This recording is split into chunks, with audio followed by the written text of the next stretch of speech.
1 2ตลอดมาบางคนก็เป็นได้กว่าเสมอกันบางคนก็เป็นได้กว่าเดือน4 เดือน 5 เดือน 9บางคนเป็นปีนึงก็ไม่ได้อันนี้เป็นสุนารีถ้าคำตอบก็ทุกคนรอฟังว่า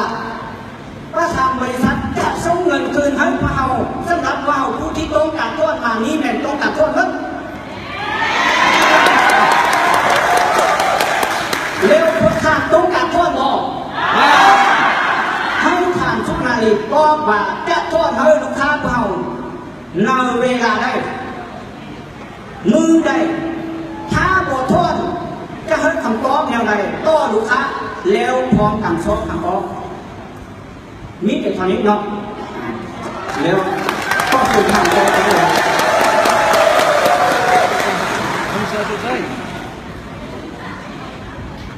เจ้าก็ขอเยียนที่ประชุมเนาะและการนับถือคำแพงเนาะสมาชิกทุกท่านข้าพเจ้าขออนุญาตขึ้นเนาะจะไม่พวกที่ดูทางหลังซึ่งเห็นหน้าเห็นตา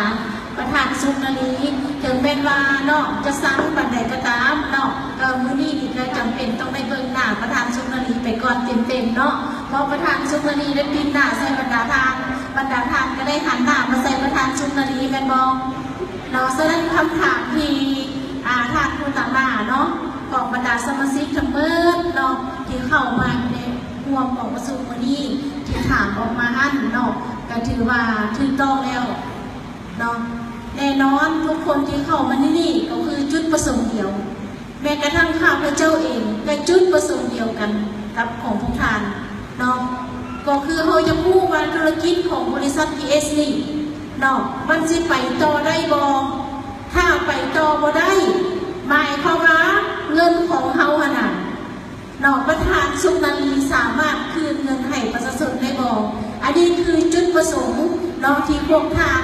ย่างเข้ามาบริษัท PS ในมือนี้เนาะเพราะว่าในซุ้มปีที่ได้1 ปีที่ผ่านมาหลังจากไปแจ้งการของธนาคารออกเดือน8เนาะ2016หมายความว่าก็คือบริษัท PS ของพวกเขาถือภัยธรรมชาติเนาะถือพายุในเมื่อถือพายุแล้วแน่นอนมันก็ต้องเกิดปัญหาเกิดขึ้นเนาะมีสถานการณ์เกิดขึ้นเนาะฉะนั้นบรรดาแม่ทีมการตลาดของบริษัท PS เนาะที่นั่งอยู่ในห้องประชุมแห่งนี้เนาะและตลอดทอดบรรดาสมาชิกของบริษัท PS ที่นั่งอยู่ในห้องประชุมแห่งนี้หมายความว่าทุกคนขนาดยากเข้ามาบริษัท PS ใน2 ปีที่ผ่านมานั้นหมายความว่าได้มาฟังแนวทางและกลไกการตลาดของบริษัท PS เนาะหลังจากฟังแนวทางเข้าใจแล้วทุกคนจะเขียนคำร้องสมัครเข้ามาลงทุนร่วมกับบริษัท PS ด้วยความสมัครใจแม่นบ่ประธานสุนารีบ่เคยไปบังคับไผให้มาลงทุนอยู่บริษัท PS ฉะนั้นข้าพเจ้าบอกพวกท่านว่าเนาะเงินที่พวกเจ้ามาลงทุนอยู่ในบริษัท PS นี่ก็แม่นกลไกการตลาดแม่นทุกคนเข้ามาลงทุนใส่ทุกคนขุมทรัพย์เนาะก็คือบอกคำถามก็ได้เนาะข้าพเจ้าขอมีคำเห็นเข้าไปเลยเนาะอาจารย์สิถ้าพวกเจ้าบ่มีมารยาทข้าพเจ้าจะบ่มีคำเห็นและก็บอกประชุมร่วมกับพวกท่านฉะนั้นเราต้องได้ตั้งกติกาแม่นบอกเขาต้องได้ตั้งกติกากันเจ้าสิเล่าจักนาทีแม่นบอกแล้วให้ประธานสุนารีบริษัทเล่าจักนาทีอยู่ในกล่องประชุมมันต้องมีเวลาของกล่องประชุมข้าสั่งข้าพเจ้าจะบรมแล้วก็บเจรจาในมือนี้ตกลงบอกว่าสิตั้งกติกาว่าแต่ละคนบ่ต้องย่านกับสิบ่ได้เว้าแน่นอนเจ้าก็เว้าในเหตุผลของเจ้าส่วนบริษัทก็สิเว้าในเหตุผลของบริษัทอันนี้เนาะถ้าพวกท่านบ่อยู่ในความสงบบ่ตั้งกติกาในการเว้าเถียงกันไปเถียงกันมาหมายความว่าข้าพเจ้าจะบ่ให้คำตอบเนาะแล้วก็บ่ประชุมร่วมกับพวกท่านอีกมื้อนี้เนาะฉะนั้นมันมีทั้งองค์การจะตั้งขั้นถึงเนาะมีฮอดเจ้าเมืองมีฮอดสมาชิกสุนารีเนาะพวกท่านสมควรให้เกียรติเพิ่นเจ้ารู้แล้วเพราะว่าข้าพเจ้าเองก็ได้อยู่เมืองไซธานีคือกันเนาะแต่อยากให้ประธานนั้นฟังพวกเขาเนาะจุดประสงค์ที่มามันมีนะพวกเขาบ่ได้มาฟังการตลาดเนาะไม่บ่ได้เว้าการตลาดกำลังสิทบทวนทางจากไม่ได้น้อยสิ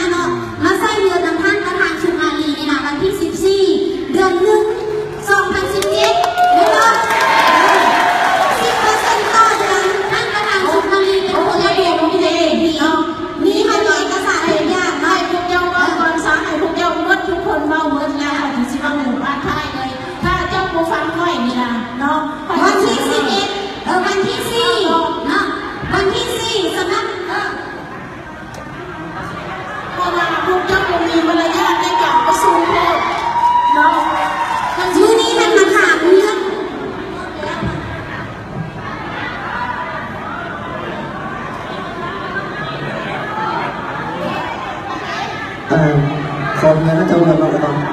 อันนี้ให้ประธานบอสโตเนาะเชิญครับ ถ้าเวลาข่อยเว้าแล้วพวกเจ้ายังบ่ให้เกียรติข่อยอีกฉะนั้นเวลาเจ้าเว้าข่อยก็บ่ฟังเนาะฉะนั้นอยู่ในเวลากองประชุมมันต้องมีหน้าที่ไผหน้าที่มันโอเคบ่ โอเค ถ้าโอเคสิเว้าต่อ เอาปืนมาจ้ะ ถ้าเว้าสวนขึ้นมาแบบนี้ข้าพเจ้าจะบ่เว้าเลย บอกมันฟังสุดใจกัน พอเว้าไปมันก็บ่เข้าใจเนาะเนาะค่อยกำลังสิถึงประเด็นเนาะแต่มันต้องมีที่ไปที่มาก่อนสิเข้าประเด็นเจ้าใจห้อนโพดเนาะไฟอยู่ในใจของพวกเจ้าขนาดรับไปแดงแล้วเจ้าจะเข้าใจทุกสิ่งทุกอย่างเนาะที่เกิดขึ้นที่นี่